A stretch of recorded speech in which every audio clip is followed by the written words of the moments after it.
अस्सलाम वालेकुम नाज़रीन, मैं हूं काशिफ खान और आप देख रहे हैं मेरे channel Kashif Khan crime investigator. उम्मीद करता हूं मेरे तमाम चाहने वाले खैरियत से होंगे। नाज़रीन, आज आपको क्राइम के हवाले से एक ऐसी स्टोरी की ग्राउंड रियलिटीज़ डिस्कस करने जा रहा हूं जिसके बारे में हक़ाइक़ जानकर आप भी आपदीदा हो जाएंगे। नाज़रीन, ये कहानी खानेवाल के नवाही इलाके कबीरवाला मनी सैल के इलाके की स्टोरी है, जहाँ पे एक खूबसूरत दिलकश हसीन खातून जिसका नाम सुमेरा बीबी, जो कि सरकारी मुलाजमा हेड नर्स के तौर पे तहसील हेडक्वार्टर कबीरवाला अस्पताल में अपनी ड्यूटी के फ़राइज़ अंजाम दे रही थी। नाजरीन, एक FIR का अंदराज होता है, जिस FIR का अंदराज नंबर 40/2023 बाजुर्म 302, 148 पे और 149 पे के तहत FIR दर्ज हुई। FIR का जो मुद्दई खालिद महमूद, जो कि होम्योपैथिक डॉक्टर खानेवाल काम करता है। नाज़रीन, उस FIR के मतन के मुताबिक सुमेरा बीबी, जो कि हेड नर्स तहसील हेडक्वार्टर कबीरवाला में काम करती थी, वहाँ की एक MS डॉक्टर जिसका नाम डॉक्टर उमारा है, वो और HR डिपार्टमेंट एडमिन का एक माजिद का एक ड्राइवर सलीम नामी शख्स, और इसके अलावा FIR के मतन के मुताबिक 2 नामअलूम अशख़ास,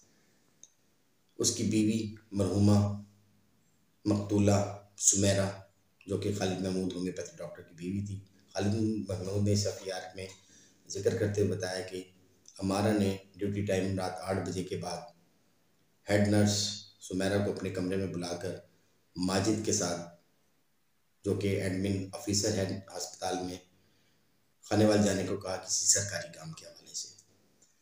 और जिस पर उसकी बीवी मकतूला सुमेरा ने अपने खामन खालिद महमूद को कॉल कर बताया कि डॉक्टर उमेरा जो MS है, वो मुझे किसी सरकारी काम के हवाले से माजिद और उसके ड्राइवर सलीम के साथ खानेवाल जाने का बोल रही है, तो मैं उनके साथ जा रही हूँ। तो खालिद का कहना है कि मेरे माइंड में यही बात थी कि सरकारी काम है, तो उस हवाले से जा रहे होंगे। बाद अज़ां सुबह 9 बजे FIR के मतन के मुताबिक खालिद महमूद कहता है कि सुबह 9 बजे मुझे कॉल आती है, जिसमें मेरी बीवी के नंबर से ही मुझे कॉल आई, जिसमें मुझे बताया गया कि आपकी बीवी की तबीयत इंतहाई नासाज है और उसको नीम बेहोशी की हालत में तहसील हेडक्वार्टर कबीरवाला पहुंचा दिया गया, आप फौरी पहुंचे। तो मैं अपने हमरा ज़ुबैर और रफ़ीक के हमरा फौरी तौर पे परेशान हालत में भागा, जहां मैंने अपनी बीवी को नीम बेहोशी की और गैर हालत में पाया, और वहाँ पर डॉक्टर ने फौरी तौर पर उसको निशर अस्पताल मुल्तान शिफ्ट करने का कहा, क्योंकि उसकी हालत संभल नहीं रही थी। तो निशर अस्पताल मुल्तान 2 दिन वेंटिलेटर पे रहने के बाद मेरी बीवी की डेथ हो गई। उसने इल्ज़ाम आयद किया कि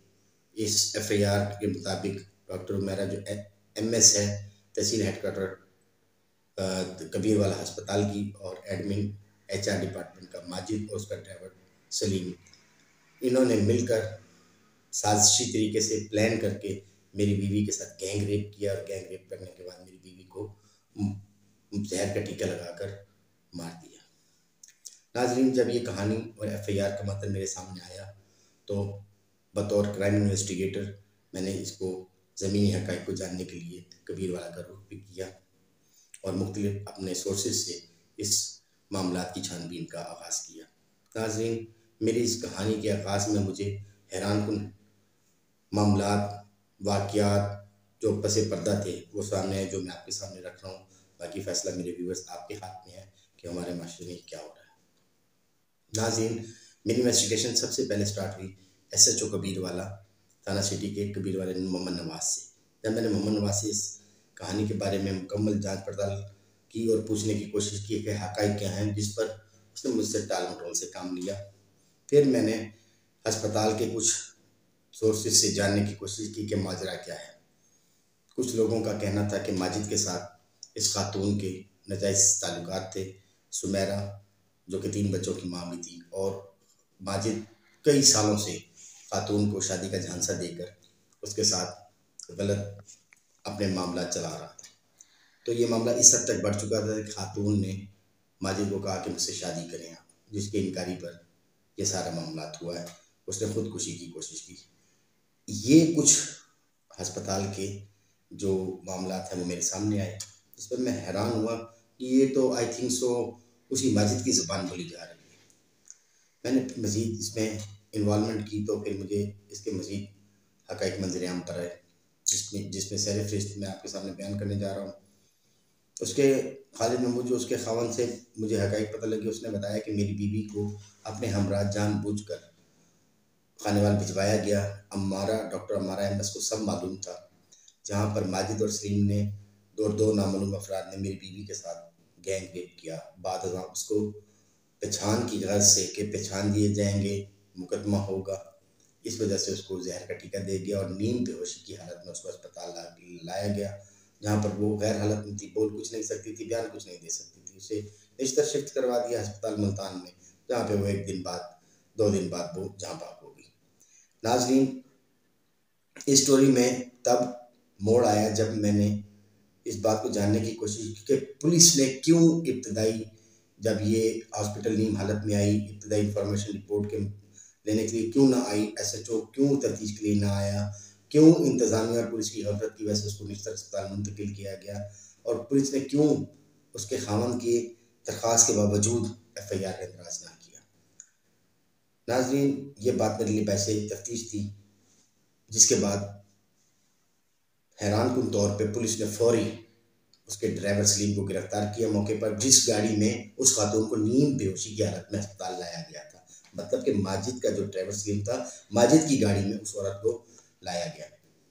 पुलिस ने उसको गिरफ्तार करके, सलीम को, ड्राइवर को, माजिद के ड्राइवर को गिरफ्तार करके अपने हमरा थाने लेके जहाँ जाकर उसको छोड़ दिया गया, और ये बयान दिया गया कि होम्योपैथिक डॉक्टर खालिद महमूद, जो कि इस खातून का खामंद है, वो कोई कार्रवाई करना ही नहीं चाहता, जो कि मेरे लिए एक बाइस तफ्तीश वाली बात थी। और एक एफआईआर का दराज किया, जिस एफआईआर का नंबर 39/2023 बजुर्म 325 इक़दाम खुदकुशी के हवाले से, कि ये खुदकुशी का केस है, ताकि इस असल हक़ाइक़ को मस्क किया जा सके। नाज़रीन, जब ये मामला सामने आया तो लवाहिकीन, मरहुमा और मकतूला के लवाहिकीन ने फौरी तौर पर एहतजाज शुरू कर दिया मानिसियाल मुल्तान रोड पर, और उन्होंने रोड को ब्लॉक कर दिया, और एफआईआर, कत्ल के एफआईआर और गैंग रेप के एफआईआर में मुकदमा और दफात के इंदराज न होने की वजह से उन्होंने रोड ब्लॉक किया, जिसकी वजह से मजबूरन पुलिस को कत्ल का मुकदमा दर्ज करना पड़ा। नाज़रीन, हैरानकुन बात यह है कि ये बात जब आगे चली तो मज़ीद इसमें मामला आता है कि पुलिस किस तरीके से बाअसर सियासी असर व रसूख करने वाले, पैसों वाले, जो कि कत्ल की एफआईआर में नामजद मुलजिम है, जिसमें सर-ए-फ़हरिस्त डॉक्टर उमैरा, जिसको उसके खावंद मुद्दई खालिद महमूद ने नामजद किया, एडमिन इंचार्ज माजिद और उसका ड्राइवर सलीम, इसको बचाने में, मुबैना तौर पर इनको बचाने में किस तरह अपना किरदार अदा कर रही है या करती आ रही है, ये आज मैं आपके सामने बयान करूँगा, और उसमें कुछ हक़ाइक़ भी आपके सामने पेश करूँगा। सियासी असर व रसूख और पैसे का बेतरीके इस्तेमाल करके पुलिस को इस केस के असल हक़ाइक़ कुछ पाने और उसको मस्क करने के लिए इस्तेमाल किया गया। इसकी बेहतरीन आपको एक एग्जांपल कोट करता हूँ कि जो इक़दाम खुदकुशी का पर्चा बनाया गया, उसमें पुलिस खुद मुद्दई बनी, मुनीर हुसैन सब इंस्पेक्टर, और बाद अज़ां जिन लवाहिकीन के एहतजाज की वजह से, गुस्सा के एहतजाज की वजह से कत्ल का एफआईआर इंदराज है, जिसका मुकदमा नंबर 40/2023 बजुर्म 302 के तहत हुआ, जिसमें ये तीनों मुलज़मान नामज़द थे, सर-ए-फ़हरिस्त थे, जिसमें डॉक्टर उमारा, माजिद और सलीम। नाज़रीन, इसके बाद कहानी यहाँ चेंज होती है कि एसएचओ सिटी पुलिस कबीरवाला की मुद्दईयत के अंदर, मोहम्मद नवाज जिसका नाम है, उसकी मुद्दईयत के अंदर उन्हीं लवाहिकीन के गुस्सा जिन्होंने एहतजाज करके एफआईआर नामजद करवाई थी, उन्हीं के ऊपर मुकदमा नंबर 41/2023 बाजुर्म 341, 148 पे 149 पे के तहत उन्हीं मरहुमा और मकतूला के लवाहिकीन के गुस्सा पे एक और एफआईआर का इंदराज कर दिया गया, ताकि पुलिस इनको अपनी पुलिस गर्दी से डराकर, धमकाकर इस मुकदमे के मामलात को आगे बढ़ाने से रोक सके, और इस सारे एफआईआर में जिनका नामजद मुलज़मान है, उनको आगे चल के ये इसमें मदद फराहम कर सके। नाज़रीन, मरहुमा तो मर गई, मकतूला तो मर गई, उसका अपने पीछे 3 बच्चे भी छोड़ गई, खालिद महमूद का कहना है कि पुलिस की बेतहाशा सियासी मुदाखलत और पैसे की बुनियाद पर मेरे साथ, मेरी बीवी के साथ, मेरे बच्चों के साथ नाइंसाफ़ी की जा रही है। आखिर कोई तो होगा जो मेरी इस बात को सुनेगा। और हैरानकुन बात यह है कि नाज़रीन, निगरान वज़ीर आला मोहसिन नकवी जिन्होंने इस वाक़ये का फ़ौरी नोटिस लिया, उस नोटिस को भी नज़रअंदाज करके पुलिस ने आज की तारीख में उन लवाहिकीन के गुस्सा जिन्होंने एहतजाज करके एफआईआर का इंदराज करवाया, उनके ऊपर उल्टा पर्चा काट दिया। मतलब कि हमारा माशरा, हमारी पुलिस और हमारे सियासी असर रसूख इस तरीके से, इस खौफनाक तरीके से आगे तक हद तक बढ़ चुके हैं कि जहाँ वज़ीर आला का नोटिस का भी कोई ही फ़ायदा नहीं होता। पुलिस अपना काम, जिसको पुलिस ने सपोर्ट करना होता है वो करती है, और मरने वाले मर जाते हैं, और मुलजिमान जो भेड़िए हैं, जो दरिंदे हैं, हमारे माशरे में आज़ाद घूमते रहते हैं, और इसलिए उनको छोड़ दिया जाता है कि ऐसे एक और वाक़या फिर रोनमा हो, फिर और वाक़या फिर रोनमा हो। नाज़रीन, ये जुल्म की दास्तान जो मैंने आज आपसे शेयर की है, इसमें एक और हक़ाइक़ से पर्दा हटाता चलूँ कि मरने वाली की पोस्टमार्टम रिपोर्ट स्टिल अभी तक शाया नहीं हुई। तो फिर किस तरीके से पुलिस ने इसको एकदम खुदकुशी का मुकदमा बनाकर उसके ऊपर एफआईआर का इंदराज कर दिया, ये सब फैसला आपके हाथ में है। मैं इस कहानी के मुनज़्ज़ात और आने वाली तफ़सीलात अपनी नेक्स्ट वीडियो में आपसे ज़रूर शेयर करूँगा। तब तक के लिए मुझे इजाज़त दीजिए। आपका होस्ट काशिफ़ खान। अल्लाह हाफ़िज़।